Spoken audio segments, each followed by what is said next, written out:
한국은 정말 배은망덕한 국가야. 아니, 일본이 경제 원조로 발전시켜뒀더니 일본에게 사과하라느니 배상금을 지급하라느니 적반하장도 유분수지 말이야. 나도 외국인 중에서도 한국인들은 정말 꼴불견이라고 생각해. 너네 말이 좀 너무 심한 것 같아. 우리가 가지고 있는 생각들이 오히려 틀렸을 수 있어. 내가 겪어본 한국인들은 정말 너무 달랐어. 내가 한국인의 진실을 말해줄게. 우리들은 과거 경험이나 기타 여러 가지 이유들로 인해 편견이나 고정관념을 갖게 되는 경우가 있습니다. 특히 자신은 절대로 차별을 하지 않는다는 사람도 무의식적으로 차별적인 행동이 나오기도 하죠. 오늘 소개해드릴 사연은 눈 내리던 늦은 밤, 자동차가 고장나는 바람에 곤란한 상황에 처했었다는 일본 여성의 경험담입니다. 그녀는 예전부터 중국인과의 안 좋은 경험 때문에 아시아인에 대한 편견이 있었다고 합니다. 그런데 늦은 밤 갑자기 창문을 두드린 한국인 때문에 이 편견은 깨졌다고 하는데요. 개인주의가 팽배한 일본 땅에서 갑작스러운 한국인의 행동 때문에 큰 충격을 받았다는 그녀의 경험은 무엇이었을까요?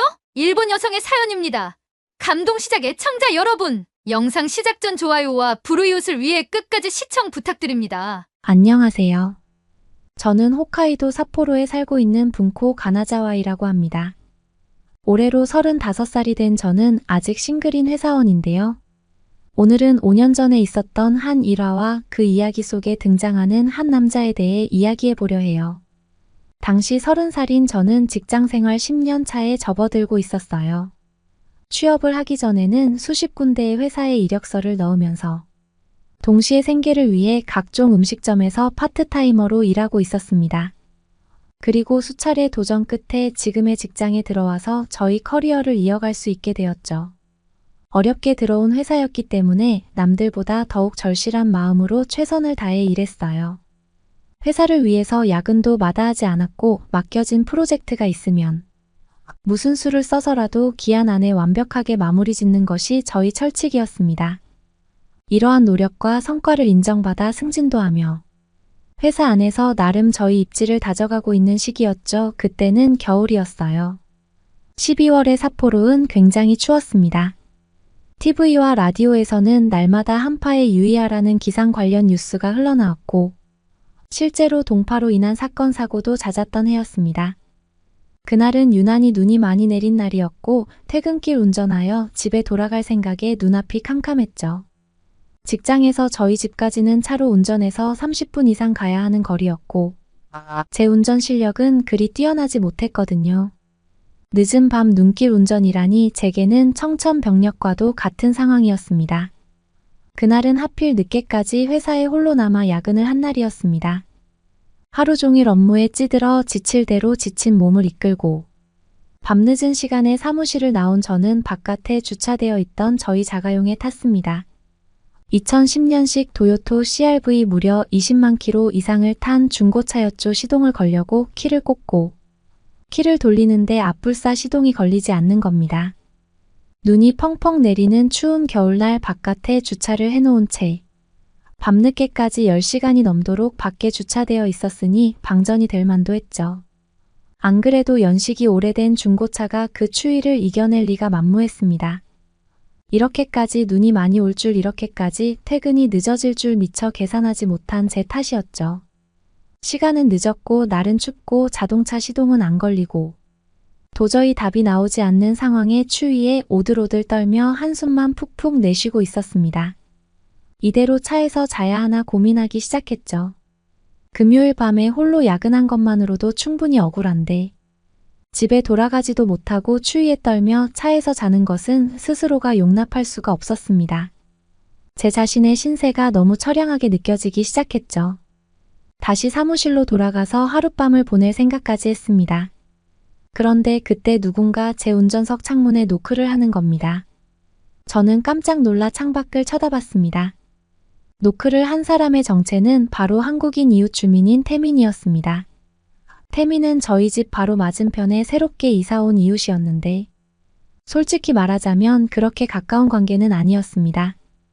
제가 인종차별주의자는 아니었지만 일찍부터 아시아계 사람들에 대한 좋지 않은 기억들을 갖고 있었기에 맞은편 집에 사는 이웃이지만 굳이 가깝게 지내려는 노력을 하지 않았거든요. 오히려 먼저 친절의 손길을 건네는 태민에게 일부러 더 차갑고 퉁명스러운 반응을 보이곤 했습니다. 제가 아시아계 외국인들에 대해 좋지 않은 인식을 갖게 된 것에는 그럴 만한 이유가 있었습니다. 무례한 외국인들로 인해 피해를 본 적이 많았거든요. 그중 몇 가지를 이야기해보자면 제가 20살이 되어 동네의 한 패스트푸드점에서 파트타이머로 일을 할 때 한 중국인 손님이 찾아와 대뜸 중국어로 주문을 하기 시작했습니다. 순간적으로 벙찐 저는 당연히 아무런 대답도 하지 못했고 그 손님은 돌연 제게 불같이 화를 내기 시작했습니다. 분명 삿포로에 있는 가게였는데 왜 제가 중국어를 알아듣지 못해서 욕을 먹어야 하는지 이해가 되지 않았죠. 또 한 가지 에피소드가 더 있는데요. 20살 때 친구와 함께 디즈니랜드로 놀러간 날이었습니다. 난생 처음 찾은 놀이공원에 잔뜩 들뜬 저와 제 친구는 온 체력을 쏟아 놀이공원 방방곡곡을 돌아다녔고 퇴장 시간이 다가올 무렵 마지막으로 한 번 더 롤러코스터를 타기 위해 줄을 서서 기다리고 있었습니다. 퇴장해야 하는 시간이 점점 다가오고 있었고 우리 둘은 마음을 졸이며 줄을 서서 기다렸죠. 조금만 더 늦게 줄을 섰더라면 티켓 시간이 만료되어 놀이기구를 타지 못할 상황이었지만 아슬아슬하게 마지막으로 한 번 놀이기구를 탈 수 있는 시간이 남아 있었습니다.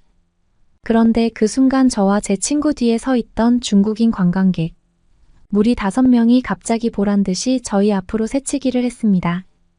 눈뜬 채 코 베인 저와 제 친구는 그 중국인 무리로 인해 바로 앞에서 탑승줄이 끊기며 티켓 시간이 만료되어 결국 놀이기구를 타지 못하는 신세가 되어버렸습니다.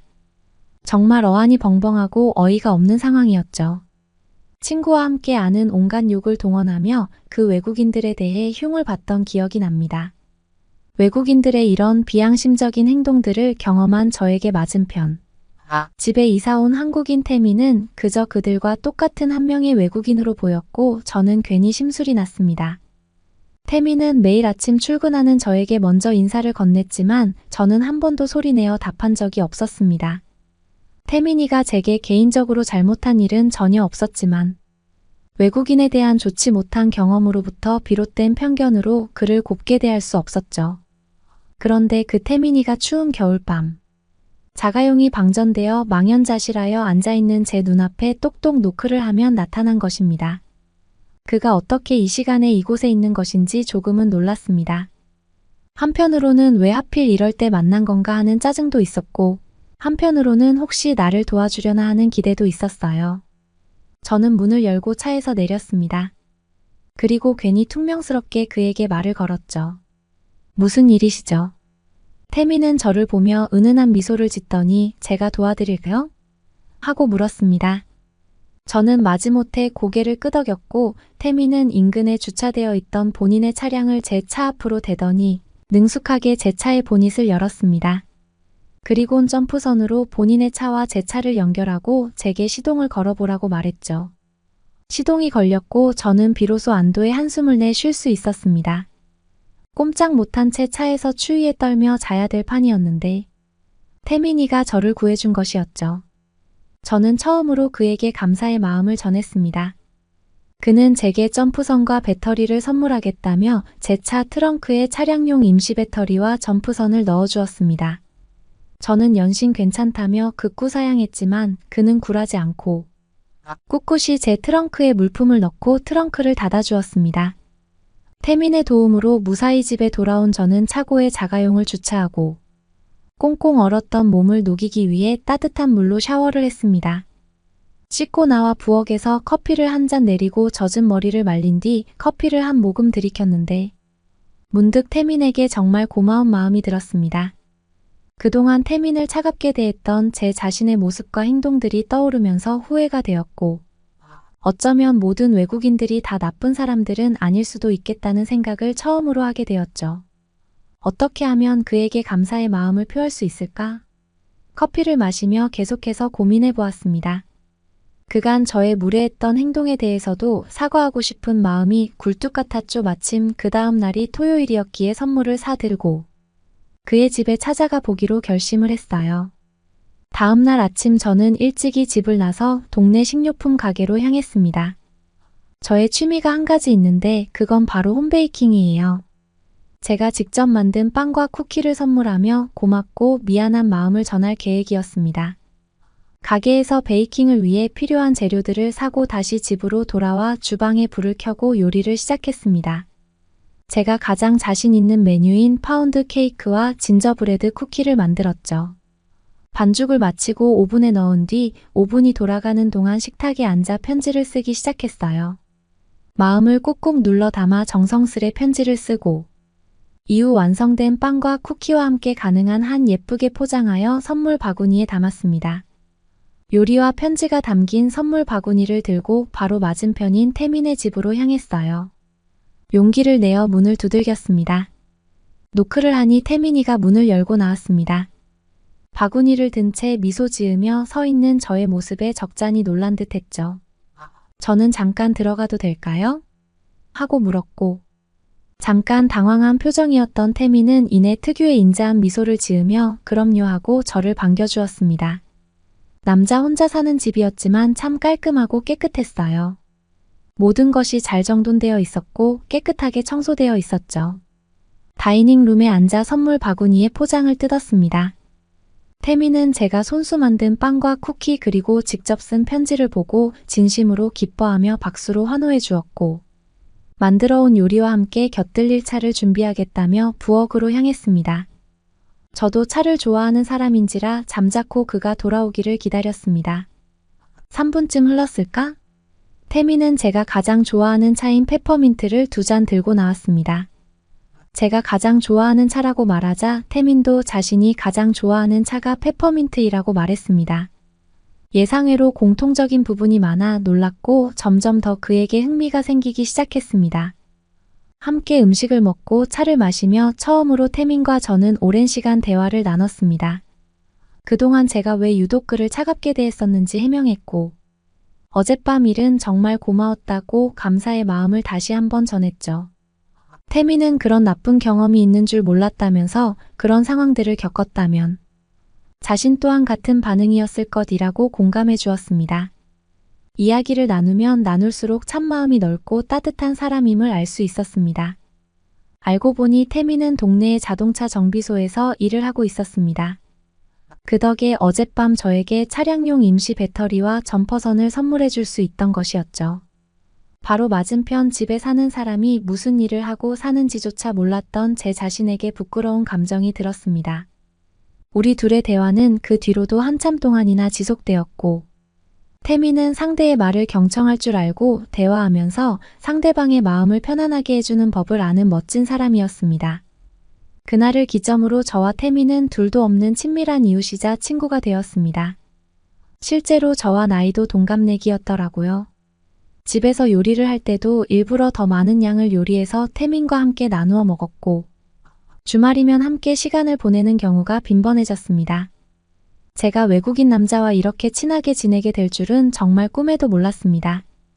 저의 인생에서 외국인은 양심 없고 무례한 사람이었고 가까이 어울리고 싶지 않은 사람이었습니다. 그런데 그 편견을 정통으로 박살낸 사람이 바로 태민이입니다. 그가 아니었다면 저는 아직까지도 세상 모든 외국인들에게 좋지 않은 인식을 품은 채 살아가고 있었을지도 모르겠네요. 하지만 태민을 만난 뒤로는 외국인에 대한 잘못된 고정관념이나 편견은 씻은 듯이 사라졌고, 오히려 그들에 대한 긍정적인 호기심과 더욱 가까이 어울리고 싶은 마음이 생기게 되었죠. 저에게 가족만큼 편해진 태민에게 저는 이따금씩 조금은 무례한 부탁을 하곤 하는데요. 퇴근하는 저를 태우러 와달라고 부탁하기도 하고, 같이 저녁을 먹자고 조르며 한국 음식을 만들어 달라고 떼를 쓰기도 하죠. 가끔은 회사 동료들이 제게 그 남자와 데이트하냐고 묻기도 합니다. 글쎄요, 태민이 인격적으로 훌륭한 사람인 것은 틀림없습니다. 그런 그의 모습에 제가 호감을 느낀 것 또한 부정할 수 없는 사실이죠. 하지만 태민이 저에게 이성적인 매력을 느끼는지에 대해서는 섣불리 확신이 서지 않습니다. 그는 워낙 모두에게 친절한 사람이거든요. 부모님도 가끔씩 제게 태민에 대해 물어보시곤 해요. 30살이 넘도록 연애 소식이 없으니 부모로서 조급한 마음이 드시나 봅니다. 태민과의 진지한 관계는 아직까지 생각해 본 적은 없습니다. 그러나 가능성은 열려 있다고 봐야겠죠. 그가 설령 다른 여자와 만난다 해도 저는 그를 진심으로 응원할 거예요. 어떤 결정이든 그가 옳은 선택을 내릴 거라고 믿기 때문이죠. 여러분은 이번 사연을 통해 어떤 것을 느끼셨나요? 추운 겨울 바깥에서 벌벌 떨 뻔한 그녀였지만 아이러니하게 그녀가 무시하곤 했던 외국인으로부터 도움을 받을 수 있었습니다. 바로 그는 한국인이었는데요. 우리는 이를 통해 외모나 과거의 경험만으로 사람을 판단해서는 안 된다는 사실을 깨달을 수 있습니다. 특히 한국과 중국이 같은 아시아라는 이유만으로 같은 취급을 해버린다면 우리 한국인의 입장에서는 너무나도 섭섭하고 안타까운 일인데요. 그럼에도 처음에 의구심을 모두 날려버리고 한국인인 태민이가 좋은 사람이라는 사실을 깨달은 것은 정말 다행이라는 생각이 듭니다. 앞으로는 외국인이라고 무조건 편견을 갖지 말고 그 사람의 내면을 좀 더 바라볼 수 있는 분코 씨가 되었으면 좋겠네요. 구독과 좋아요 부탁드리며 사연자분께 전해드릴 댓글도 남겨주시면 전달해드리겠습니다. 그러면 더욱 감동적인 다음 사연으로 넘어가겠습니다. 한국은 원래 이런 나라인가요? 부산 일대를 돌아다니던 외국인의 눈동자가 갑자기 휘둥그레집니다. 어째서 이런 것일까? 하는 생각에 다급히 어디론가 급히 전화를 하는데요. 그럼에도 문이 풀리지 않는지 급기야 휴대폰을 박살냅니다. 대체 이 외국인은 왜 이러는 걸까요? 안녕하세요. 저는 포르투갈에 사는 20살 메르치나 세뇨리타라고 합니다. 어린 시절부터 저는 어머니를 존경해 왔는데요. 왜냐하면 보통 경찰을 하는 사람은 남성인데도 불구하고 어머니는 성실하게 경찰 일을 하셨으니까요. 어머니가 경찰이 된 이유는 어렸을 적에 포르투갈에서 유괴를 당했을 때 한국인 경찰분이 자신을 구출해 주었기 때문이라고 했습니다. 저는 그렇게 모범적이고 훌륭한 어머니를 따라 경찰이 되고 싶은 마음에 열심히 노력했지만 생각보다 경찰이 되는 일은 쉽지 않았고 어머니는 어렸을 적부터 자신이 존경하는 한국 경찰처럼 되기 위해서는 수많은 고통이 뒤따른다고 언지를 해주셨던 것을 저는 뒤늦게야 떠올렸습니다. 게다가 현장에 여경이 나가는 일은 거의 없다는 말을 듣고 저는 한 차례 더욱 충격에 빠져야 했는데요. 저는 범인을 잡으며 정의로운 사회를 만들기 위해 이바지하는 경찰을 꿈꿨던 것이지만 현장의 여경은 나갈 수 없다는 조항 하나 때문에 그럴 수 없는 현실은 충분히 저에게 좌절감을 선사했습니다. 그러다가 어느 날 경찰 사무국장님에게 저는 얘기했습니다. 저도 현장에 나가서 제대로 된 근무를 하고 싶습니다. 하지만 경찰 사무국장님은 여자가 무슨 현장에 나가냐면서 오히려 역정을 내더군요. 경찰 사무국장님은 정말로 현장에 나가고 싶다면 포르투갈의 치안을 위해 네가 현장에서 할 수 있는 것이 무엇인지 지금 당장 얘기해보라고 했고 저는 대체 무슨 말을 원하는지 알 수 없어 입을 꾹 다물고야 말았는데요. 그러다가 저는 어머니가 얘기해준 어렸을 적에 자신을 구해준 한국인 경찰을 떠올렸고 경찰 사무국장님에게 자세한 것에 대해서는 잘 모르지만 한국의 경찰이 우리가 따라야 하는 최종 목적지라고 얘기할 수 있었습니다. 하지만 사무국장님께서는 한국이 무슨 이러면서 코웃음을 쳤고 그런 후진국에 대해서는 배울 거라고는 오줌 싸는 것 말고 없다고 오히려 비아냥거리기 시작했습니다. 저는 어머니와 저희 우상이나 마찬가지인 한국을 비난하는 사무국장님이 마음에 들지 않았고 스트레스를 받은 채로 잠시 휴가를 나오겠다고 하고 휴가기를 작성했습니다. 그리고 저는 분노에 찬 마음과 함께 한국행 비행기를 예약했는데요. 왜냐하면 제가 세상에서 제일 좋아하는 한국을 경찰 사무국장님 말대로 후진국인지 아닌지 한 번도 가보지 않았기에 제대로 된 판단이 안 섰던 것이었습니다. 그렇게 저는 충동적으로 올라탄 비행기를 통해 새벽 시간에 한국에 도착할 수 있었고 원래 예약해 두었던 숙소가 무슨 실수를 저질렀는지 불발되어 있다는 것을 도착하는 즉시 알아차릴 수 있었습니다. 저는 또다시 숙소를 예약하는 상황에 놓였고 도무지 어떻게 해야 할지 알 수가 없었습니다. 휴대폰이 고장난 건 아니었는데 한국에서는 포르투갈의 휴대폰이 작동하지 않을 것이 분명했기 때문입니다. 하지만 어찌된 영문인지 휴대폰은 매우 잘 작동하고 있었고 보아하니 인천공항의 어디에서도 믿기 힘들 정도로 빠른 와이파이가 제공되고 있었던 것이었습니다. 저는 포르투갈의 경찰로서 많은 곳을 돌아다니면서 경험을 꽤 쌓았지만 이렇게 어딜 가든 와이파이가 제공되는 최신식의 공간은 접해보지 못했기에 감탄을 금치 않아야 했는데요. 선진국이라고 우쭐 때는 나라의 대부분이 이런 식으로 다 쓰지도 못할 만큼의 와이파이 제공을 못한다는 것쯤은 저도 알고 있었기에 주위를 둘러보는데 콘센트가 너무나 많이 보이고 있어서 저는 또 한 차례 놀라야 했습니다. 포르투갈의 공항에서는 전기를 마음대로 갖다 쓰는 도둑놈이 많아서 이런 구멍을 보는 경우란 사람들.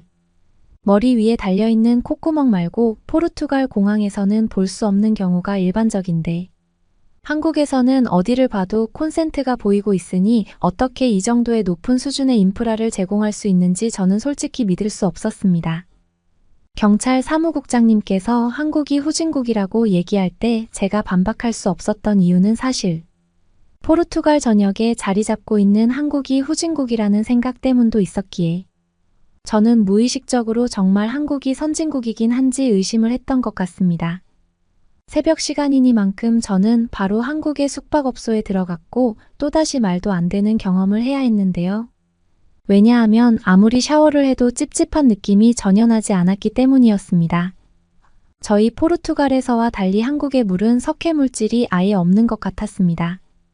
이렇게 깨끗한 물이 끊임없이 나온다는 것은 도무지 상상조차 할 수 없는 것이었고 숙박업소 내에 구비되어 있는 목욕용품을 보니 손님에게 믿음을 갖고 숙박업소에서 제공해주고 있다는 것을 바로 느낄 수 있었기에 저는 한국의 무궁무진한 시민의식에 감탄할 수밖에 없었습니다.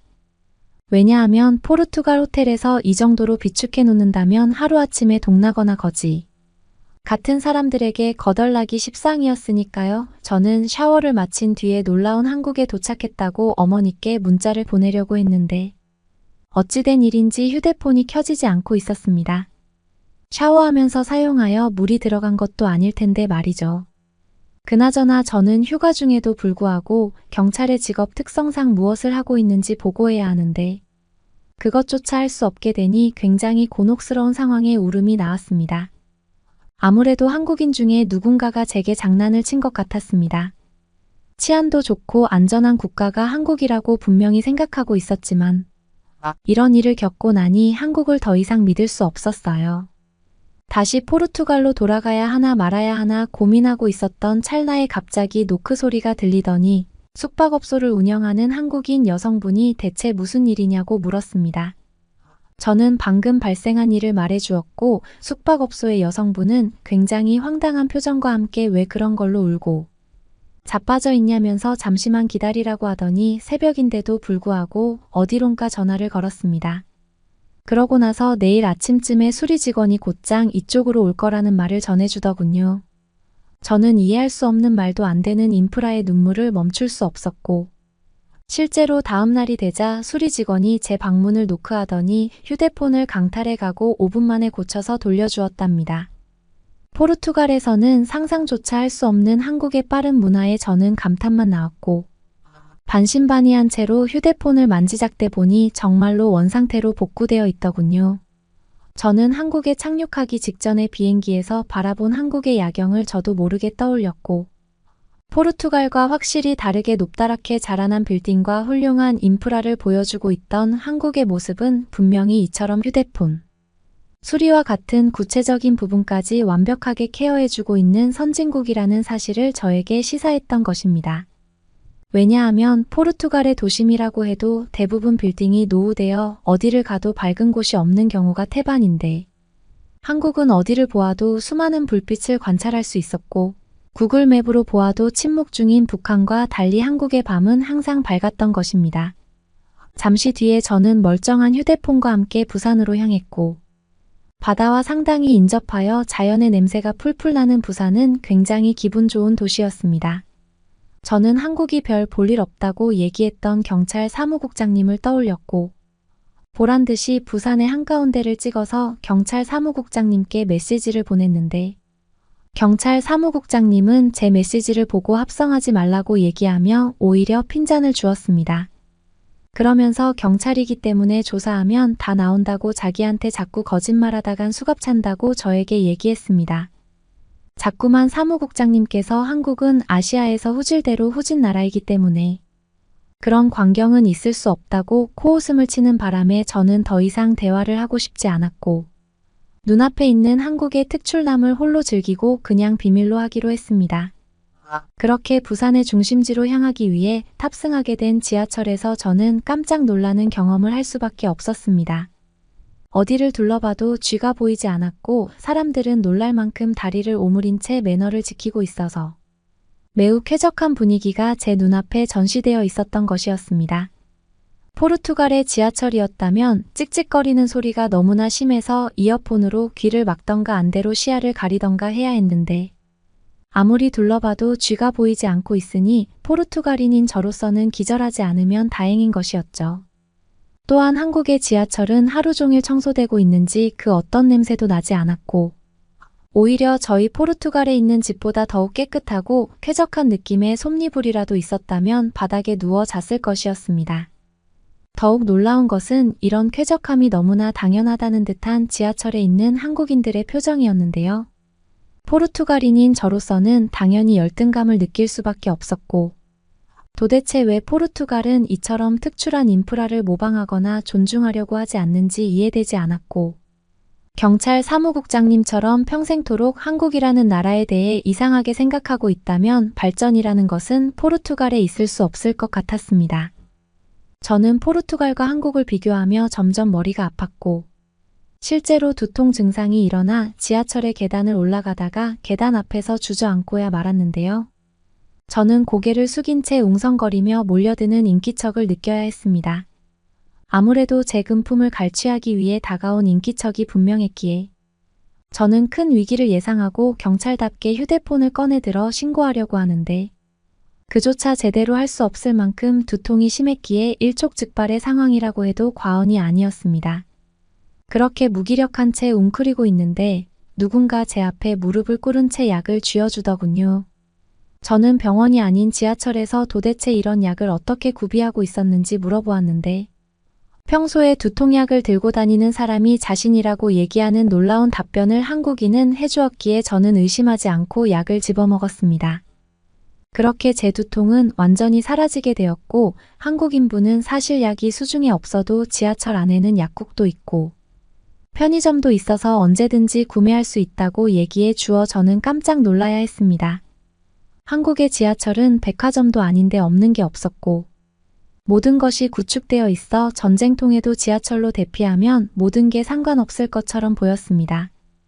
포르투갈의 지하철을 살펴보면 편의점도 약국도 없는데 한국은 선진국이다 보니 옷가게까지 있고 다양한 것들이 있는 훌륭한 인프라를 갖추고 있었던 것이었습니다. 저는 생각보다도 너무나 살기 편리한 나라가 한국이라는 사실에 어안이 벙벙해졌고 지하철 상가를 돌아다니며 눈이 휘둥그레지는 것을 느껴야 했습니다. 저는 조금 있다가 풍선처럼 안구가 터지겠다는 생각을 가질 수 있었고 이번에 한국 여행을 오기를 굉장히 잘했다는 생각을 하면서 마지막으로 경찰 사무국장님에게 지하철에서 겪은 훌륭한 경험을 얘기해 주었답니다. 경찰 사무국장님께서는 제발 소설 쓰지 말라는 소리를 했고 저는 너무 치가 떨려 그만 휴대폰을 바닥에 던져버렸습니다. 제 모습을 지켜보고 있던 지나가는 한국인들은 경악을 금치 못했고 저는 휴대폰에 침까지 뱉어 대며 도무지 이해할 수 없다는 말을 해댔습니다. 그러는데 어떤 친절한 한국인이 저에게 다가와 대체 무슨 일이냐고 얘기해 주셨고 제게 있었던 일을 영어로 얘기해 주니 한국인분은 고개를 끄덕이며 제 등을 토닥거려 주었습니다. 저는 박살난 휴대폰을 보며 굉장히 불안한 마음에 어떻게 해야 할지 몰라 전전긍긍했지만 얼마 안 가 한국인분이 지하철 안에 휴대폰 수리점이 있다고 얘기해 주어 저는 정말로 없는 게 없는 한국의 지하철에 또다시 감탄을 하며 실제로 제 휴대폰이 고쳐지는 모습을 보면서 놀라운 마음을 또다시 가질 수 있었답니다. 저는 없는 게 없는 한국의 지하철 덕분에 남은 시간까지 재밌게 보낼 수 있었고 포르투갈로 돌아갈 때쯤에는 경찰 사무국장님의 번호를 아예 차단해버렸습니다.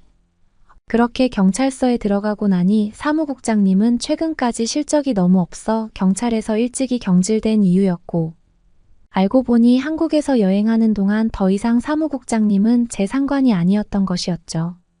이제 저는 한국을 비난하는 분위기가 경찰서 내에서 없도록 하는 입김을 내뿜을 수 있는 위치까지 올라온 뒤입니다. 저는 한국의 경험을 항상 소중하게 생각하고 휴가철을 맞이하여 다시 한번 한국으로 갈 생각에 날마다 밤잠을 지새우고 있답니다. 구독과 좋아요 부탁드리며 사연자분께 전해드릴 댓글도 남겨주시면 전달해드리겠습니다. 그러면 더욱 재미있는 다음 사연으로 넘어가겠습니다.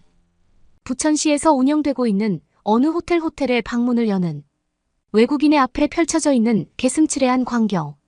화르르 타오르는 호텔의 연기에 놀라 자빠진 외국인이 얼른 일어서서 안전한 곳으로 대피하려는 찰나 외국인의 몸을 꼼짝없이 포박하는 강력한 손길. 제발 이것 좀 놓으라고 발버둥치는 외국인과 달리 호텔의 집에 있는 실실 웃으며 그럴 수 없다고 말합니다.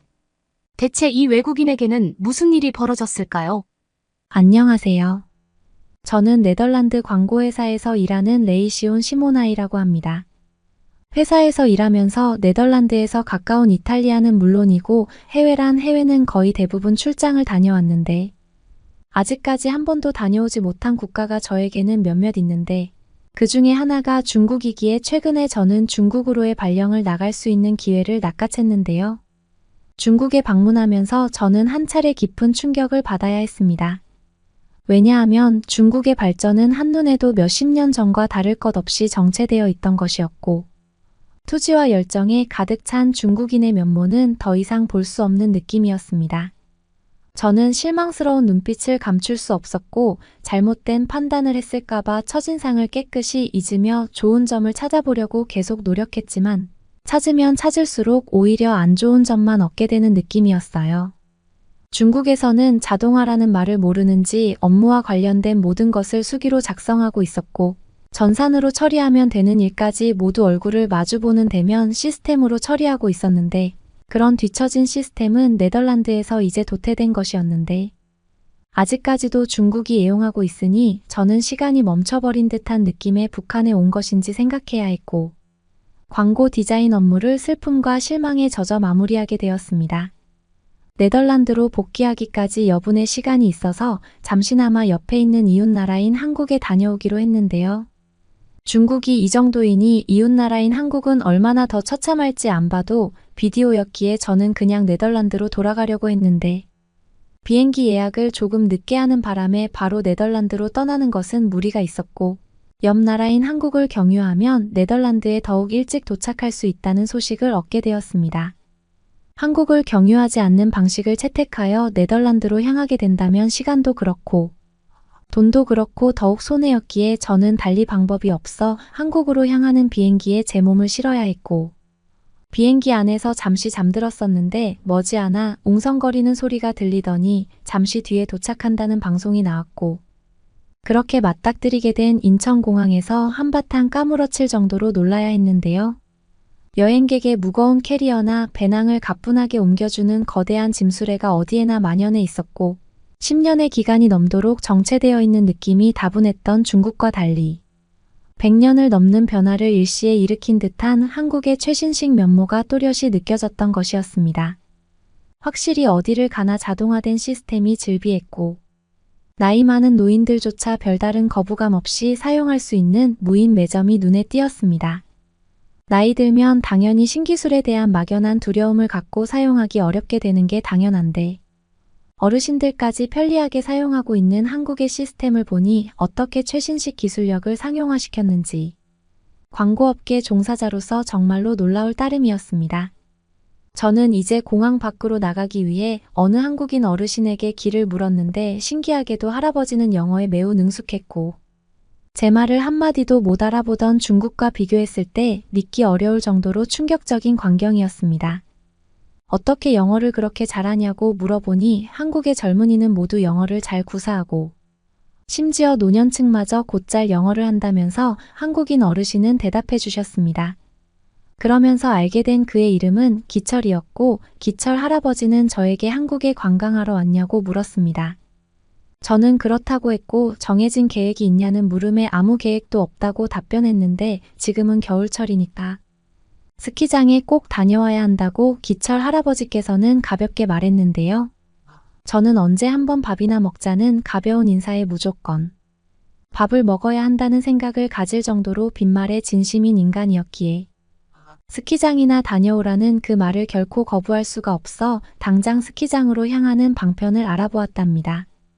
그러면서 알게 된 사실은 스키장으로 향하는 교통수단이 전혀 복잡하지 않다는 것이었고, 더 나아가 인천공항에서 한 번에 갈 수 있다는 것. 그리고 가는 도중에 비도 맞지 않을 수 있다는 것이었습니다. 너무나 획기적인 기쁨과 함께 올라탄 지하철 안에서는 영어로 된 안내 방송이 흘러나오고 있었는데, 중국 말만 하염없이 빠져나오던 중국의 지하철과는 확연히 다른 그러한 모습과 더불어 지하철에 올라타기 전에 만든 한국의 교통카드를 보면서 정말 편리한 국가라는 생각을 하지 않으려 할 수 없었습니다. 중국에서는 항상 현금으로 결제를 도맡아 진행해서 짤랑거리는 기분 나쁜 소리가 주머니에 매번 흘러넘칠 수밖에 없었는데, 한국은 저로부터 전혀 그런 소리를 듣지 않게 해주었고, 어느 나라보다도 발달된 삶을 모두가 누리고 있는 게 명확해 보였습니다. 지하철의 한국인들은 거의 다 친절했고 배려심까지 넘쳤기에 중국에서 겪었던 각박한 인정을 돌이키며 시간 낭비를 했다는 관념에 새삼 얽매이기 시작했습니다. 게다가 다른 나라에 왔으면 항상 주머니에 있는 지갑을 꼭 움켜쥐어야 정상인데, 한국에서는 아무도 타인의 지갑을 노리거나 갈취하려는 속셈을 찾아볼 수 없으니 안락한 마음이 가시질 않았습니다. 확실히 네덜란드의 지하철에서는 30분에 한 번 꼴로 누군가의 비명소리가 들려야 정상적으로 세상이 굴러가고 있겠구나 하는 생각이 들었던 것입니다. 또한 네덜란드였으면 스키장으로 가는 것만 해도 너무나 벅차서 이동하는 데에만 힘을 다 써버리는 바람에 스키장에 도착하면 절대로 즐길 수 없게 되는 일이 태반인데, 한국에서는 이렇게 지하철 한 번에 이동할 수 있다고 하니 너무나도 여행하는 데 편리했습니다. 생각해보면 한국이 조금 이상한 것도 같았습니다. 보통 스키장을 운영하려면 엄청난 산맥을 끼고 있어야 하기에 도심에서 멀리 떨어진 외곽 지역에 있어 교통이 당연히 불편해야 하는데, 한국의 스키장은 외진 곳에 있는데도 불구하고 교통까지 발달되어 있어 저는 정말로 스키장이 그곳에 있기는 있는지 의심해야 했고, 그렇게 도착한 스키장의 경관은 눈이 부시도록 아름다운 산맥과 함께 휘황찬란한 호텔과 멀티플렉스 시설까지 갖고 있어 순간적으로 저는 당황해야 했는데요. 네덜란드에서는 상상조차 하지 못하는 풍경의 어떤 기적이 한국에서 일어나 스키장 옆에 고급 호텔을 비치시키고 지하철이 있을 수 있는 것인지 저는 광고업계 종사자로서 파헤쳐야 했답니다. 게다가 휴대폰 한 번으로 스키장과 호텔을 예약할 수 있는 시스템은 매번 손으로 서류를 작성했던 중국과 비교했을 때 말도 안 되게 획기적인 시스템이었고, 생각해보면 네덜란드에서는 반년 전부터 예약해야 스키장을 이용할까 말까였는데, 이렇게나 인프라가 뛰어난 스키장임에도 불구하고 스키를 타기 위해 예약하는 데에 전혀 어려움을 겪지 않을 수 있었던 것은 기적과 같은 일이었습니다.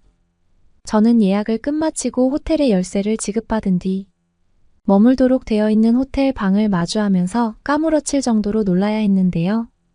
대충 지어서인지 호텔에 불이 난 것이었습니다.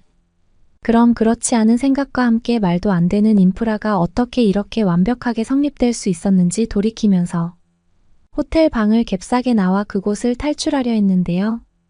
제가 놀라 자빠지며 뛰어나오는 모습을 이곳의 호텔 지배인인 한국 여성분이 CCTV로 보았는지 제 손을 잡아채면서 도대체 무슨 일이냐고 물었고, 저는 호텔에 불이 났다고 왜 사이렌도 울리지 않느냐고 오히려 그녀를 다그쳤는데, 한국인 여성분은 가만히 저를 쳐다보더니 손을 잡아 끌면서 불이 나고 있는 호텔 방으로 돌아가려 하는 것이 아니겠습니까?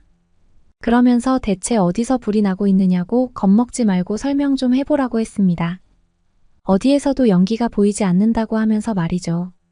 저는 바닥이 너무 뜨겁다고 했는데 갑자기 그녀가 비실비실 웃자 저는 순식간에 얼굴이 달아오르면서 당연히 불이 난 거 아니냐고 물었고, 원래 한국에서는 바닥이 뜨겁다면서 한번 누워보라고 그녀는 조언하더니 당황한 저를 내비두고 스르륵 사라졌습니다.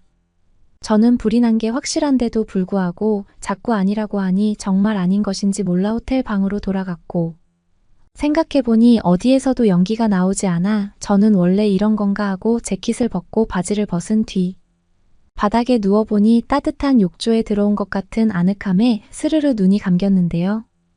그러면서 저는 확실히 한국의 모든 것은 획기적이라는 생각이 들었고, 어째서 중국엔 이러한 방식이 없는지 의아해하면서 아까 저를 바라보던 한국 여성분의 웃는 표정을 떠올리며 다시금 부끄러워지기 시작했습니다. 저는 매우 흥미로운 한국의 난방 방식에 취해 한동안 바닥에서 도무지 일어나지 못했고, 불굴의 의지를 발휘하여 간신히 일어났을 때에는 시간이 한참 지나 있는 밤이었습니다. 그런데도 여전히 스키장은 영업하고 있었고 심지어 식당까지 정상적으로 운영되고 있었기에 저는 한 차례 놀라야 했고, 배가 고픈 나머지 식당으로 향했는데 새벽이니만큼 처참한 품질의 식사가 나올 거라고 예상했지만 한국인은 물론이고 저처럼 외국인이라고 해도 입맛에 맞을 수 있는 다양한 음식이 제공되고 있었기에 저는 한국의 놀라운 배려심에 감탄하면서 노릇노릇한 음식을 입속에 마구 집어넣었고 상당한 포만감을 느낄 수 있었습니다.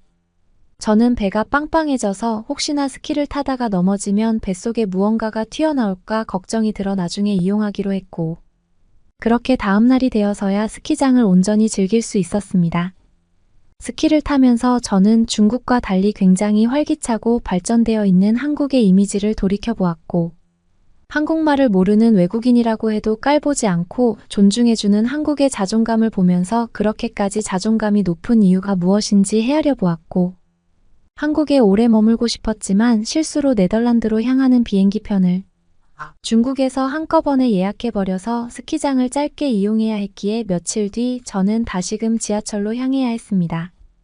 지하철로 향하는 당일날 아침에 스키장을 도무지 떠나기 싫어서 아침부터 저는 늑장을 부려서 공항에 도착했을 때에는 사실상 지각을 했는데, 재빨리 짐을 붙이고 시간을 확인해 보니 다행히도 조금 여유가 생겼더군요. 그러는데 갑자기 제 뒤쪽으로 누군가 다가오는 걸 느낄 수 있었고, 그 사람이 갑자기 제 어깨를 쳐서 저는 다짜고짜 지갑을 움켜쥐었는데 이게 웬걸 지갑이 그새 사라져 있었습니다. 뒤를 돌아보니 역시나 제 지갑을 가져가는 한국인의 손이 보였고 제 지갑이 손에 들려 있었습니다. 그런데 그 한국인은 다름 아닌 스키장에 한번 가보라고 제안하던 기철 할아버지가 분명했습니다. 할아버지는 스키장에 잘 갔다 왔냐고 저에게 물어보면서 방금 제 떨어진 지갑을 자신이 주었다고 했습니다. 저는 지갑을 받아들이며 할아버지의 인자한 미소를 보니 정말로 저를 위해 다가왔던 게 분명했고, 덕분에 스키장에 잘 갔다 왔다고 했습니다. 그러면서 저는 할아버지에게 항상 이곳에 있는 거냐고 물어보았는데, 기철 할아버지께서는 집이 가까워서 인천공항의 이착륙 모습을 보기 위해 매일 아침마다 온다고 했습니다. 실제로 저쪽에 이착륙을 볼 수 있는 자리가 마련되어 있었고 머리가 센 어르신들이 꽤 있었습니다. 저는 누구에게나 개방되어 있는 공항의 따뜻한 배려심에 감동했고, 할아버지가 저에게 보여준 한국인의 인심에 더욱 감동하였습니다. 세계 유일의 분단 국가라 언제 전쟁할지 몰라 발전이 더딜 것이 분명하다고 생각했던 때가 엊그제 같은데 한국은 명실상부 세계 최고의 선진국이었고 앞으로의 모습이 더 기대되는 계기를 저는 마련할 수 있었습니다. 네덜란드에서 저는 한국의 스키장에 다시 가는 꿈을 요새 꾸고 있습니다. 언제 한번 겨울이 찾아오면 휴가계를 내서 한국에 다녀올 생각입니다. 여러분은 어떻게 보셨나요? 응원과 격려의 한마디씩을 댓글로 남겨주시기 바랍니다. 사연자분들에게 전달해드리겠습니다. 실제 사연 제보를 받고 있습니다. 채택되신 분께는 작은 선물도 보내드리고 있습니다. 저희의 사연이 여러분의 하루에 작은 힘이 될 수 있었으면 좋겠습니다. 감동적인 사연을 주변 분들과 이야기 나눠보세요. 더욱더 좋은 영상으로 다시 찾아뵙겠습니다.